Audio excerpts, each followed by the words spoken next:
So hey guys, welcome to La Bóveda Podcast. My name is Joe, and today we have Sach here. He's a solo dev for the upcoming game Echograph.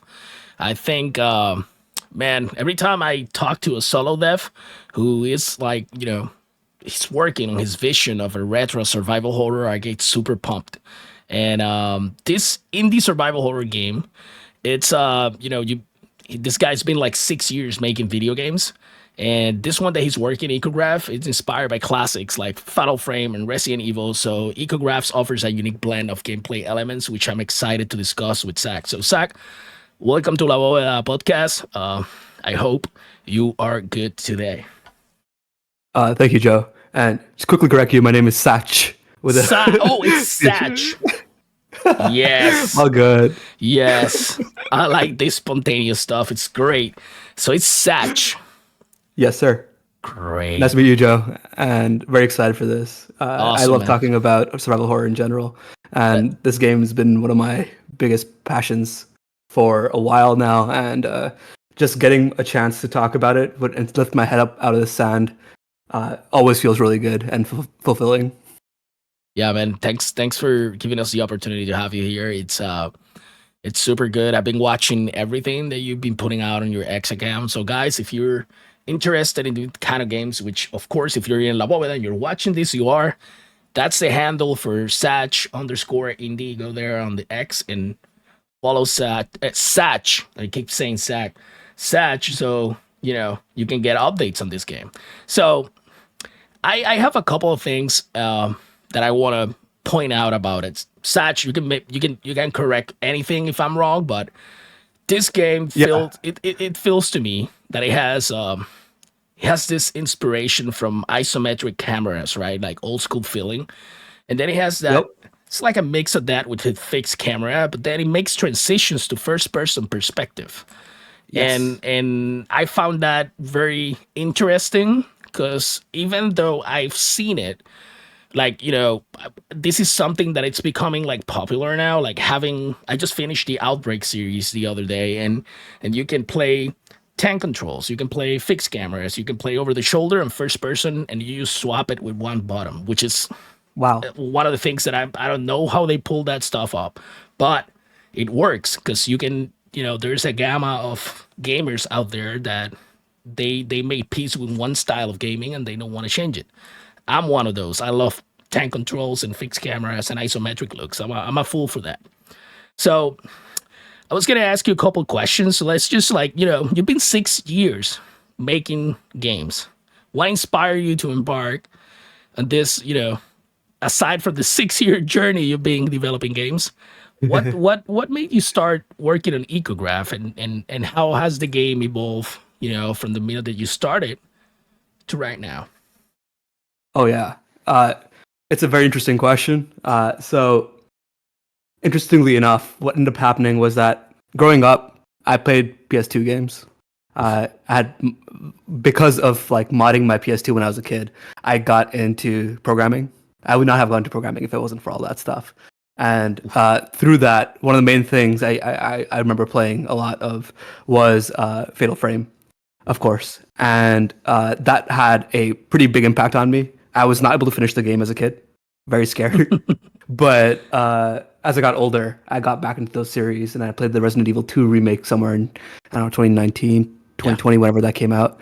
And that genre for me, reignited my love for single-player games. Because before that, I was playing basically only multiplayer, kind of like what you told me about you and Destiny, etc. Yeah. And multiplayer games just didn't hit that same thing for me. And as a result, I found that really attracted to this genre, which made me feel like I actually want to finish something from the start to the end of a game, which would become a rarity for me back then.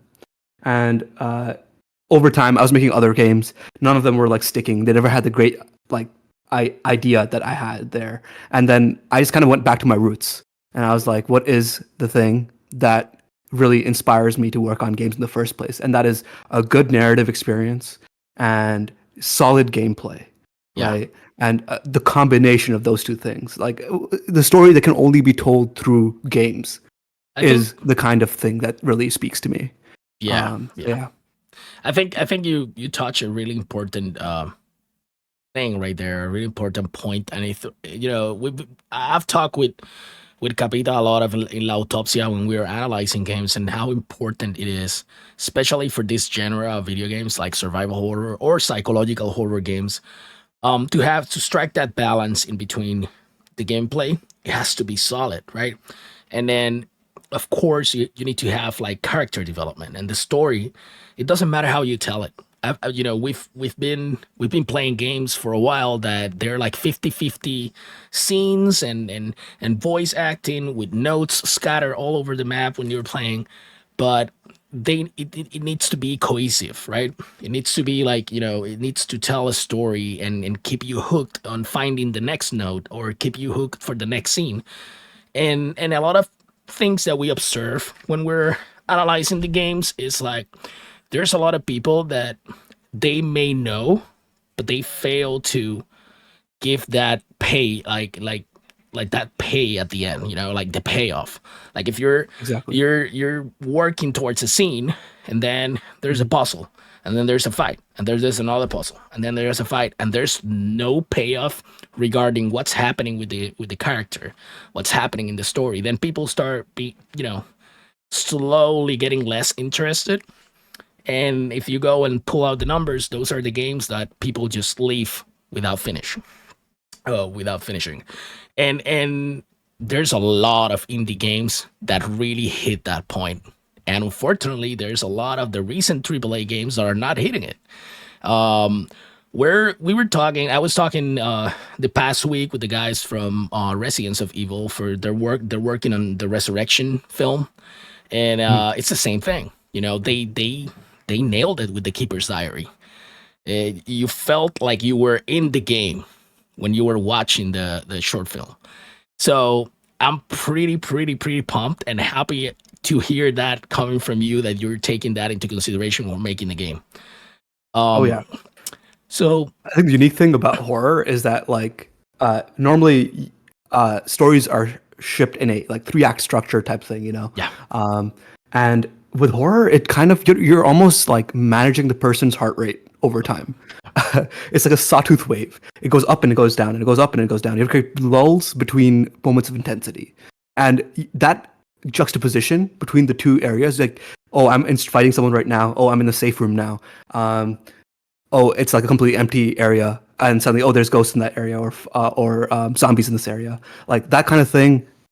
That constant changing it up, that's where retention happens yeah. for a It's game like this.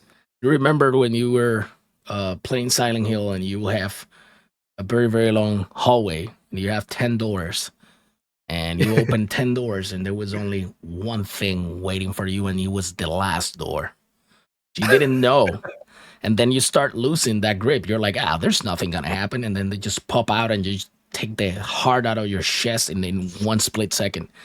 And Yep. and but at the same time, those rooms are telling a story and they're building that terror to explode on you, turn that into horror and all of this stuff. They play with our primal instincts. So at the end it generates that dopamine too. You start liking getting scared, you start liking feeling like this, and this is why we keep coming back. So if you fail to nail that, then probably it's not going to be as good as other games.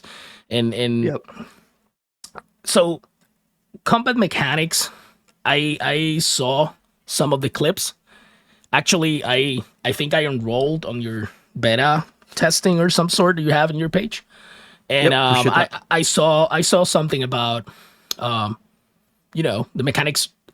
They look a lot like at some point like Fatal Frame, right? When it gets to that first person camera. So it requires your players to take photographs of these entities. So it features that transition from the isometric to the first person. So what influenced you for this design choice? And how does it enhance the player experience, or you think it's going to enhance that experience? Yeah.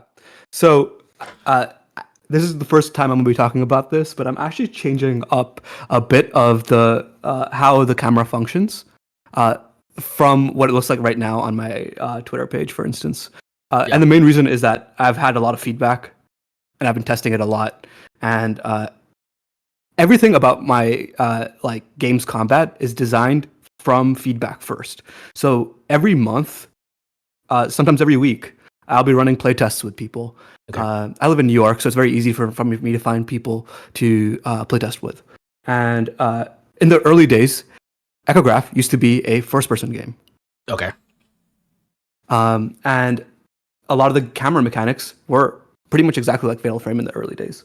Uh, and what ended up happening was that there's this like predictability you need to have in survival horror games, which is that you need to be able to tell if you're going into the same in Resident Evil, for example, if you're like going into the same hallway as a zombie, that zombie and you trying to get past it is a whole puzzle. Oh, You yeah. have to decide between do you shoot it, do you go around it, do you bait it to one side so it follows you in one direction, then you take another run on the other side. Like that type of interaction can only happen if you can see the player character.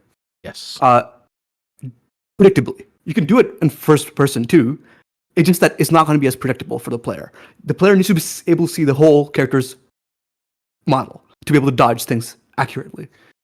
And so that was the main realization I had, which killed the first person thing for me. And I was like, okay, so what can we really do? And this is like maybe 6 months of development. And I was kind of sad about it because I'm like, okay, I made the wrong call here.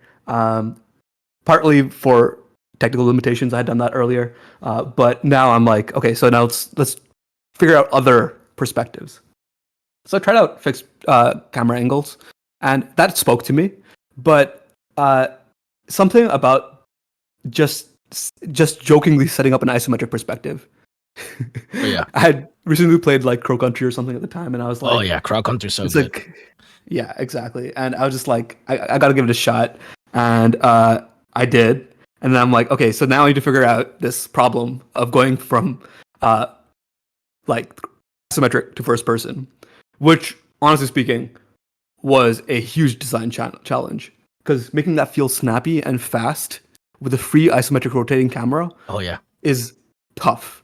Like the time there's a bunch of small things happening in the game that you don't even notice as a player that are trying to make that experience feel good. And I've constantly failed playtests where people would just like look through the camera and get lost where they're looking at, you know. And so Yeah. fixing that and figuring out what the right approach is to do that transition it took me a long time, and now I think I have that nailed. And then finally, the part about the camera itself. The thing is that this kind of like the this like radial loader that fills up as you look at the ghost long enough. Yeah. That kind of approach works really good if you only have one ghost that you're fighting at a time, which is normally what Fatal Frame would do to you, Yes. right? It's like they put you in a room with the ghost and you can't even run from it most of the time. Like you try to run and it'll be like the doorknob is too cold or you Oh, can't go yeah. hit it Yeah. or something Yeah. like that. And It's so I really wanted to have more snappy, quick combat with the same kind of critical hits and like ability to fight multiple enemies, so that you can create dynamic scenarios in which different enemies interact with one another in unique ways, such that I can create like the same enemy just put together with another enemy will have a different impact on the player and the gameplay than just one enemy by itself. So I want to really have that synergy between enemies and how you fight them. And the only way I could do that is if I sped up the gameplay and I change how this thing works. And so finally, I have all these things kind of lined up in a row, and finally, I'm feeling confident with this gameplay I'm coming up with. wow. You just blew my mind. I'm just I am a very very like I create images in my head, and it kind of gave me like that feeling for a moment, like a turn-based RPG when you get there and you're locked down, right? So it's Fatal Frame. I One of my favorite ones is Crimson Butterfly. It's Yep. it's it's so restrictive when you're in combat, right? And but at the same time, it feels like you can move. But I never applied those. I don't know how to say this, but that type of the gameplay that it is more typical of like Resident Evil. You were talking about dodging zombies, and it's a whole puzzle. Like, do I shoot it or do I go around it? But I never thought of that until I played Dreadout. I don't know if you're familiar with Dreadout. Yes. So Dreadout has that thing where you go into the third person, but then you don't use the camera that much because it's more like puzzle solving and whatnot. But in the main battles, you do use it, Hmm, and hmm. and and there are sometimes part of the puzzles that you need to use it. So Yep. I never, for some reason, I don't know. This is weird coming from a Joe, but I never pictured that whole mix in games like this until now that you explain it that way. So Yeah. that's a lot, but this is another example for the community on how tough it can be for a game dev when they're working on stuff. Just imagine 6 months into development, you already thought you had it, and all of a sudden you're like, I need to change all this, and you said, sadly, but at least I don't see it like that. If you don't went you never went through all that, you probably never got to where you are right now, and you feel more confident Right. right now.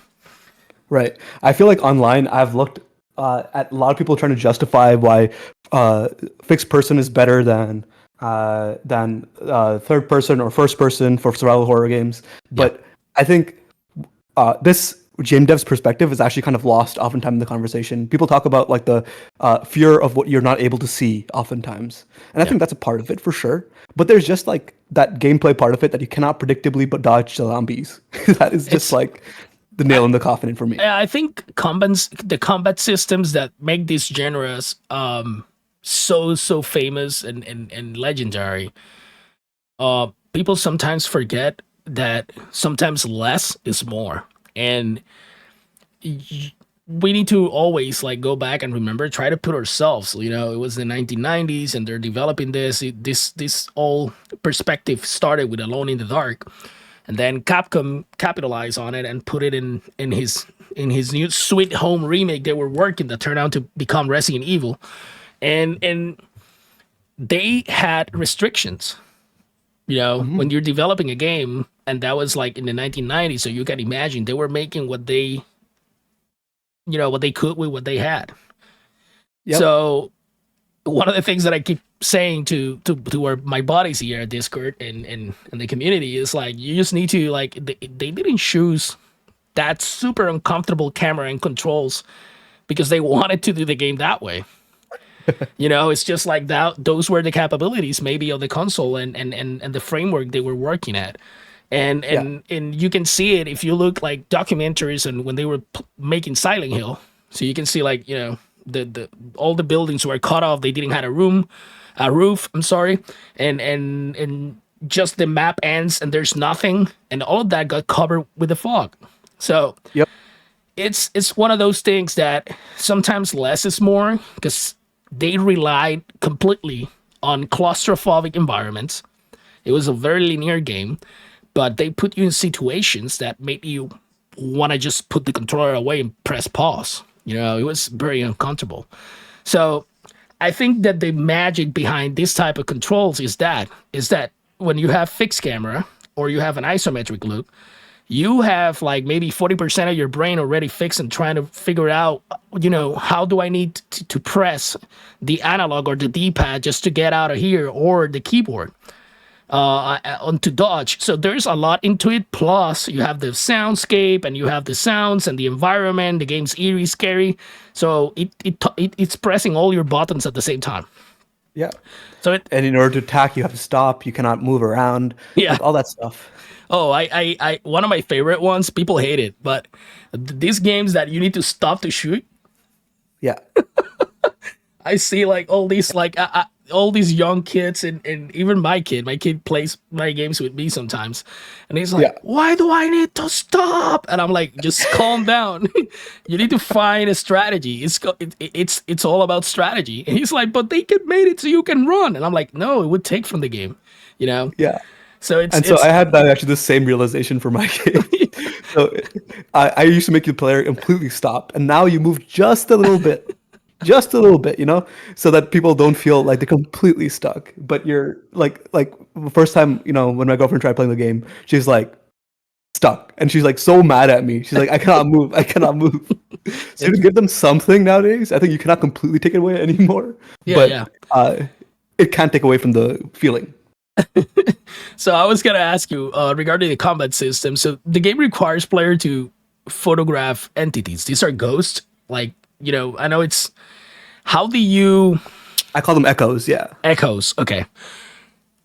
So I don't know how to ask this without making you spoil anything because that's not the purpose. But how does that mechanic come into maybe the setting and the plot of the story? Good question. So let's talk about let's set up Echograph real fast for you. Yeah. So the main character, her name is Layla, and she used to live in this very house that you're exploring. It's set on a island in a manor that her family used to live in when she was a kid. Effectively, her family has a curse, Hmm. right? And when she was a kid, something happened that she does not herself remember that resulted in everyone but her from her family dying. And she's been living with her relatives since, and she recently realized that she's pregnant, and she Hmm. does not want to pass on this curse to her daughter or her child. Sorry. And as a result, she goes back to her house to figure out what happened that night and to break the family's curse. And that should kind of set up somehow where the ghosts are coming from. I don't want to get too far into why they're there, Yeah. but just let me just say that there is something wrong with what her family was up to in the past, and that's about it. Yeah. And it's a story about generational trauma and Oof. how families pass on the pain from parents to children and so forth, and how that kind of builds up. I've heard you mentioned trauma. I've heard a lot of like people like talking about how trauma is being romanticized as of lately in video games. And well, you can say it like that, but I think I lean more towards the fact that people are more open these days to talk about these things. Like for example, if you take huge titles like Hunting Ground and Rule of Rose, which some of them were even banned at some places because they were considered like too they went too deep into stuff that we shouldn't be talking about. And those games for me are very special because somebody at that moment in that time had them very, very, very well set. So, they grow a set and they were like, you know what? Nobody's talking about this, but maybe, we read something and we felt super offended by it and we're gonna just talk about it because this shit happens. And it's so for me it's so fitting that we're able to talk about that because one of the things from La Bóveda as a platform is that we're building upon like mental health. And there's a lot into the neurodivergent community that makes games like this appeal to them because they can relate, they can identify themselves with stuff that it's in here, or maybe they find these topics interesting because they're carrying trauma of themselves. So Right. I love it a lot. So Right. I think that it all matters about how you kind of portray it, and yeah. also there is a trend towards, well, or there's a lack of a um, at least I haven't played many survival horror games that take uh, like personal family like like uh, Trauma. problems Yeah. and make them into the focal point of a game, right? Like we are already exploring when you're playing a survival horror game, fear Yes. naturally, right? And fear is as an emotion is able to and you're kind of constantly putting yourself in a place where you're trying to conquer that fear, Yeah. right? By going out and fighting these entities, right? In whatever survival horror game. So I really want to take that and then in the mechanic that I have, where you let the ghosts approach you as much as possible, right? To get over your fear of them, right? From a mechanical perspective, but also how that results in the main character Layla getting over her fears. And so all these things kind of like really tie in well together for me, and that's what makes it so compelling for me personally. So let's talk about like there's a few things that are key when making a survival horror game. Like they're considered hallmarks of it. Like for example, resource management. right? Um, do we get to have some resource management in here? How do you manage that in the game? Yeah. So right now, ammo is limited is the first and foremost thing that will never change. So that is the number one form of resource management you get. There's also some amount of crafting, and I'm not sure if I'm gonna have limited saves yet. Maybe at the higher difficulties. I'm working through that one still. I haven't quite solidified that one, but overall, resource management is going to be a core part of the game, given the fact that it's a survival horror game. Yeah. I cannot. I think that survival horror games that missing that aren't completely survival horror. Yeah, they're leaning more towards action. When you have like a, um, resource management involves so many things, and one of the most important things, because it's like when you say like that, like resource management, it can be just moving stuff around. So there are some games that are coming out and they don't feel like it, because even if you have the menu and it feels familiar, even with the noises when you're moving it around in the slots, but every time you break a flower pot, you found bullets. It makes it hard for me to feel that feeling that we're familiar with. I know that sounds redundant, but just to feel that restrictiveness and that limit, when you limit the resources, it makes it harder. It makes it feel like a true survival horror game. So, can you describe the design process behind the mansion setting and how it contributes to the game's horror elements? And maybe you can mention like influences on it. Yeah. So the manners, the design influences behind it, both are aesthetically very Victorian. Okay. And I think that's a very classic setting for a horror story in general. But what makes it kind of a little bit more spicy is the fact that it has every single room you go into has personal history with the character, Oh, right? oh, And so, and there are places that she's been before that you can find her old room, for instance, that she used to live in, right? And the interactions you'd have with her her family unit, etc. And so that is kind of the narrative backing for it. But on a gameplay level, I like to view these things almost. This is a weird comparison, yeah. but I see it like Metroid almost, Oh or yeah. like Metroidvanias. That's how I Metroidvanias. kind of see the environment Mm. of the mansion operating, because it kind of everything's very interconnected. You go to the same area again later, backtrack, and you Yeah. realize that, oh, now I have this thing that will help me get through it. Yeah, And backtracking so is super huge in this type of games. And you yeah, mentioned something that I think only I've talked this. I like mentioning my guys in here, but I think I've talked with maybe Helling or Christian when we're talking, maybe Kenneth. We talk a lot about the design of the games, like when we're just hanging in Discord. And man, I think it was Kenneth because he's like a Castlevania fan. He loves that stuff, and he like mentioned that like OG Resident Evil games, when you press the map and it comes out, he's like, "That's a Metroidvania map." yes, You can sir. see that flow in there. So Yep, it's very interesting that Sach brought that in here, because it's like, yep. I thought it would, you know are we right with this? It was like, yeah. And then I started talking with other people, and it seems like everybody knows it, but it's not like, I don't know why the map is not important for some people. I know people that play these games without opening the map, and you guys are nuts. Because it's like when Dude. when you're playing this type of games, I have this thing that I call like I capitalize on it when I'm streaming. So like backtracking 101 with Little Joe. I'm gonna show you how to do backtracking effectively so you don't get lost. And I have all this strategy on how to open the doors and the order of doing it in the Yep. frame that you're watching, right? And I wouldn't never be able to do that without the map. It's Oh so yeah. it's so important.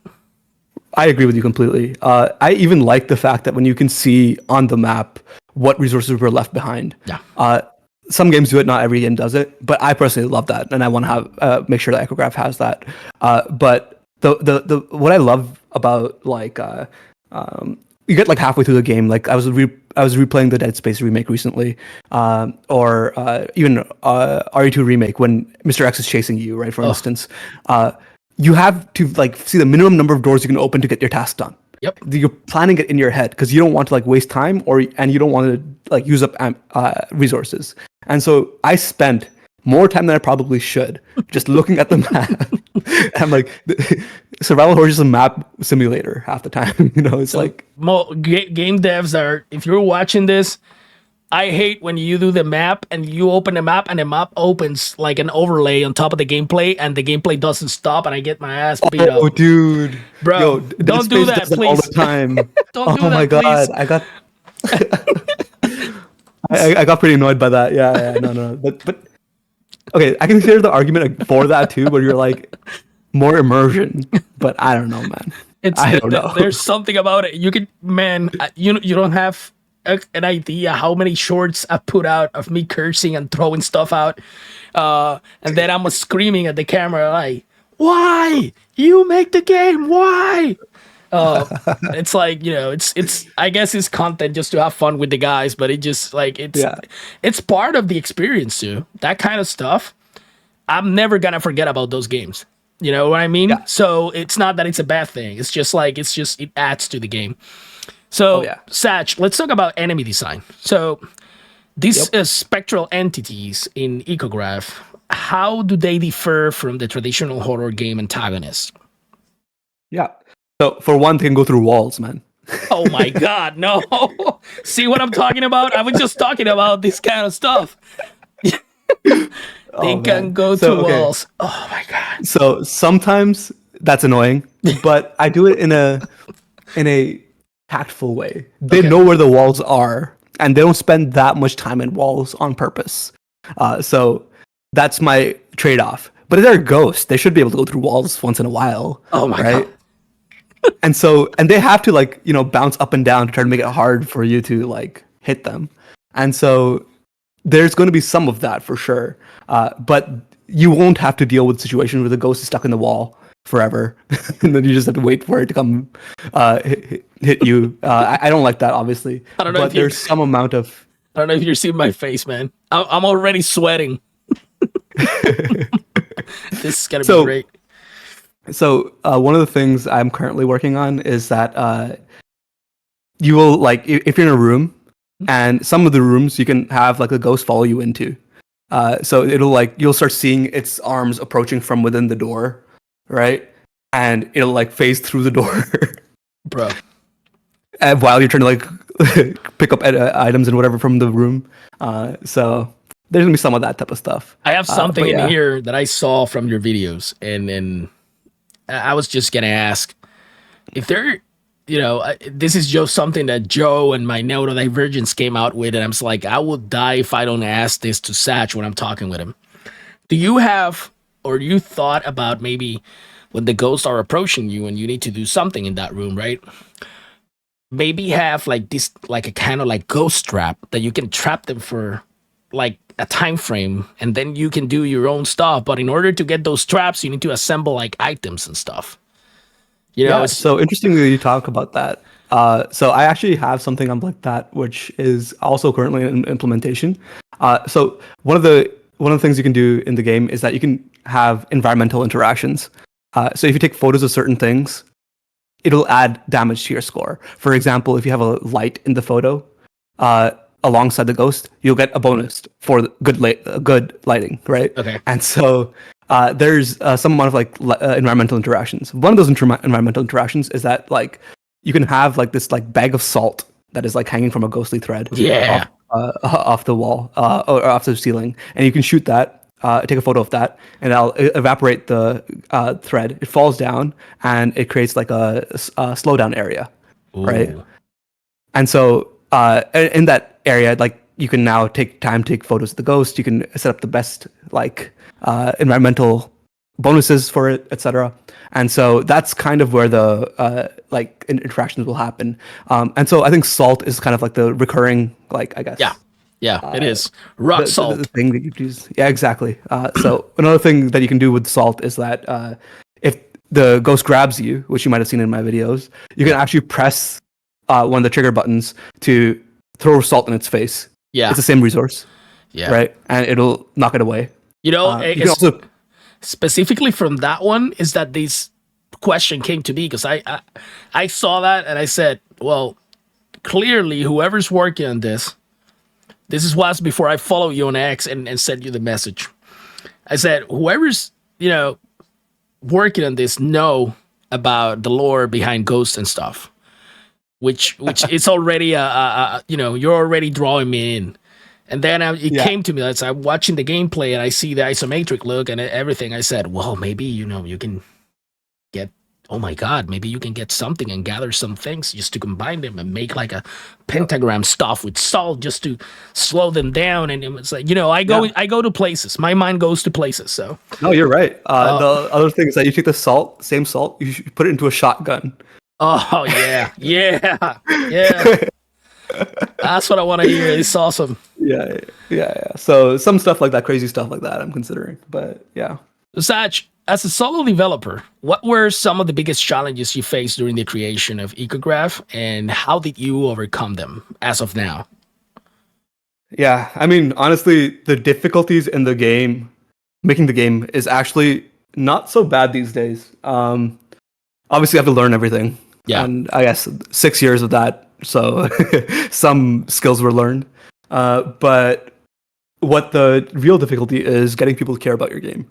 In my previous projects, no one cared. Hard. So that's like, as you know, as a content creator, it's not always easy to get people to care about what you're doing. And finding that on its own was probably one of the most difficult things. And then when I think I finally have something here with Echograph. Yeah. But that, and then second thing that's really difficult is, again, outside of actually making the game itself, which is that how do I consistently make progress on this thing while having a full-time job, right? And so, just like you, I work as a programmer day in, day out, right?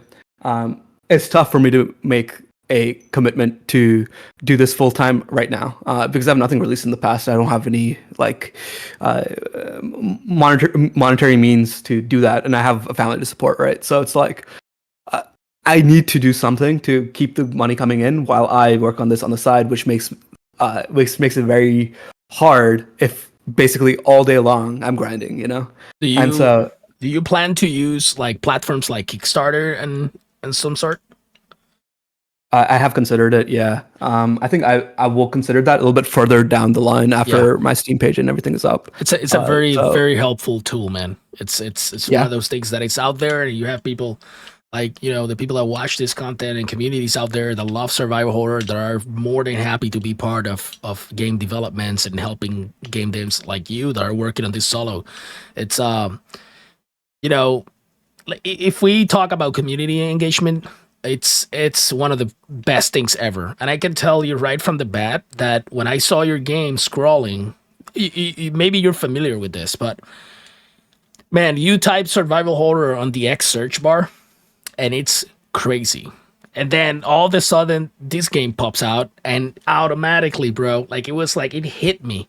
There's something about the environment and the type of like the low poly graphics and stuff that you shows that it makes games like this special because you click with the nostalgia, right? So I went in and I saw it, and then I start sharing images with the guys, and they're like, oh, that looks good. And then I saw the taking photos mechanics, and I'm like, oh yeah, I'm in. So that's why I wrote to you. So I really appreciate that. Yeah, man. So talking about the community, right? How you involve the gaming community in Echograph's development, and what feedback, because we already know that because you already told us that you're like, doing like a weekly thing or monthly stuff where you go and revise, feedback. But from those feedback that you got back, if there's one that is being the most impactful when you're working on, or all of them have been like super useful? Yeah, I think the feedback I've gotten from close friends who already play a lot of survival horror games has been really good in the early days. And that's been one of the main reasons I became like isometric, etc. All these things came from people trying it and then telling me how much it sucks. So it's like people who are willing to just give it to you real, right? So the Yeah. way in which I involve the community is that I have a website called echograph.game.com. You give me your email, and then I'll once in a while I'll reach out to someone and just be like, "Oh, you got time? Jump on a call and do a playtest with me." Yeah. Right now it's one-on-one because the game is. I need to see people play the game, Yeah. right? In the future, I will let people just take the game and do whatever they want on their own, and I won't need to watch them anymore. But right now, it needs to be with my eyes while I watch you play, right? And that is so enlightening, right? You see people, they sit there clicking on things they shouldn't be clicking on. They do weird things. They sit there in front of a locked door for 20 minutes. I'm like, what is going on? And so, just like stupid stuff like that, I'm like, it's not even their fault sometimes, right? Or most of the time. Most of the time, it's my fault. Like, you have to assume as a game developer that everything that you're doing wrong is your fault, Yeah. right? And you have to try to figure out where to fix it. There's obviously some boundary to draw where things should not be fixable because you're violating what survival horror is, or you're violating your vision, right? You have to keep that vision in mind, but simultaneously, you gotta take that edge off Yeah. Yeah. like. It's I do this in my day job quite a bit as a software engineer because I do a lot of like UI design stuff and also like just other stuff that people don't really need to care about. But I've done a lot of product creation outside of games, and that skill set is the exact same for games. yeah. And so I'm very used to doing that type of iteration with You need to customers. know your audience, right? Need to know your Exactly. audience and the scope, and work towards it. Yeah. Sach, you talk about the beta reservations open. What are you? I know that all this is for feedback, and how you can make your game better, right? And I gotta take this opportunity to just thank you for that, because it's like not everybody includes the community or the gaming community to help out, and I think that's a huge thing. It's 2025. We're living in strange times, and people feel more attracted and welcome when they feel like they're part of the process. So that's Yeah. I super mean, super important. thanks, man. I mean, I don't know everything. I'm learning alongside everyone else. So it's very nice when people come up to me and they take the time to play the game and Yeah. give me good feedback. I just means so much to me. Like when like people caring about your game, just like that just makes my day, man. I've worked with like 5 different devs are doing this.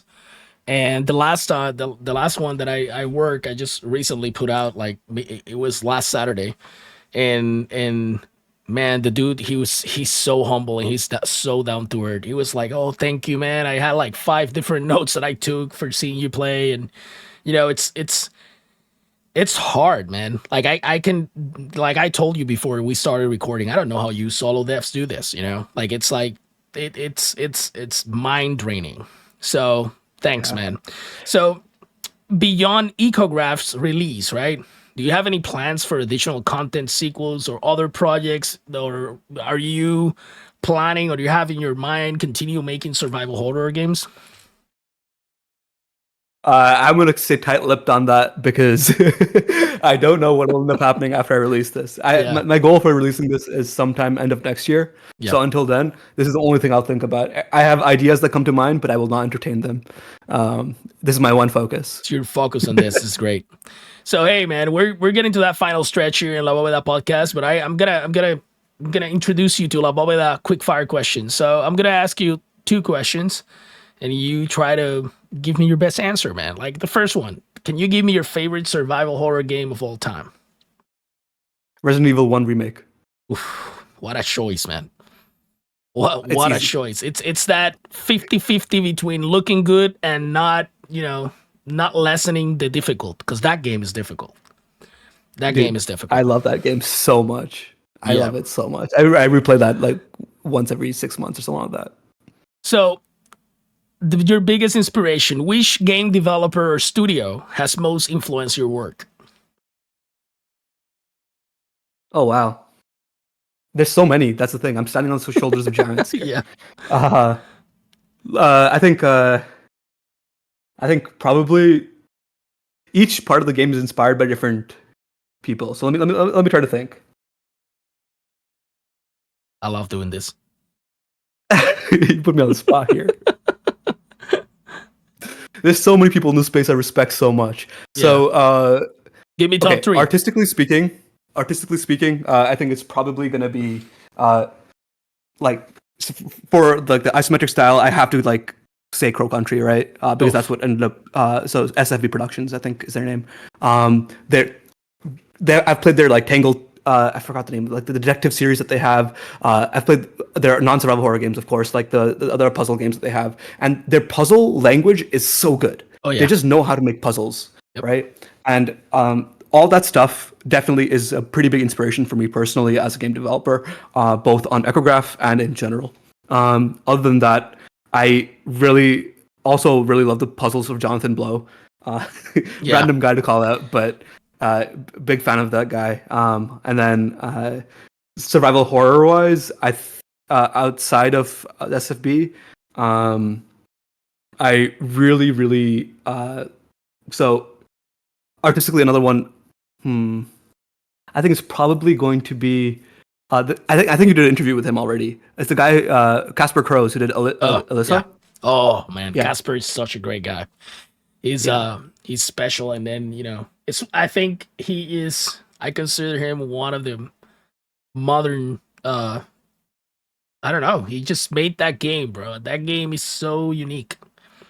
yeah, That man. game is so unique. The whole thing about incorporating stuff from the Dark Souls games into a Yeah, survival horror game and made it work. It just blew my yeah, mind. Like my cap of my skull went off.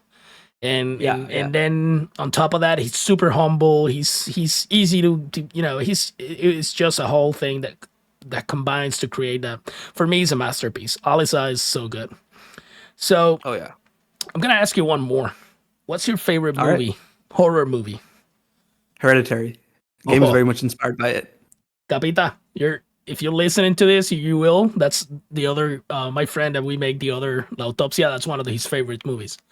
So Yeah, he's gonna be into looking into your game. So hey, I think Family Curse bit would definitely resonate with him. oh yeah. So Sach, man, thank you for your time. I'm really happy to have you here. Thanks for the opportunity and sharing Echograph stuff. So other people are watching down below. I'm gonna put the Steam link for Sach's X. It's gonna be the handle there, so you can follow him and be aware of this. Keep updated yourselves on the Ecograph's development. Thank you for being here, Sach. Anything that you want to share with the community, it's yours. Yeah. So if anything you'd like, if you'd like to follow me, I think the best place would be at echographgame.com. Not everyone's on Twitter. I get it. And also there you'll get the most dense form of the updates of what's happening in Echograph and have a chance to play test it.